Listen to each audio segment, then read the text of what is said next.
హీరోలు pan India దాటి pan international range కు వెళ్లిపోతున్నారు. ముఖ్యంగా రాజమౌళి హీరోలకు జపాన్ అతిపెద్ద మార్కెట్ గా మారిపోయింది.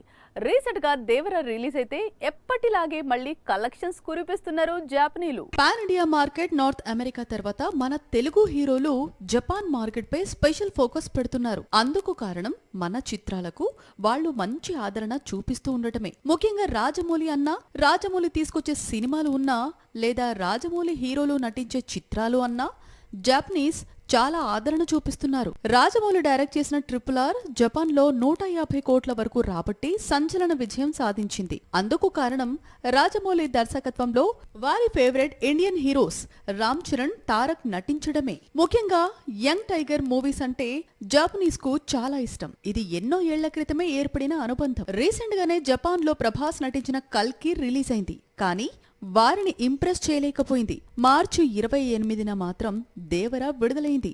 అప్పటికే ఎన్టీఆర్ మూవీ వారిని ఇంప్రెస్ చేయడం మొదలుపెట్టింది. ఈ చిత్రం అక్కడ రోజు రోజుకు వసూలను పెంచుకుంటూ సూపర్ హిట్ స్టేటస్ కు చేరింది అనేది ట్రేడ్ వర్గాలు చెప్పుకొస్తున్న మాట.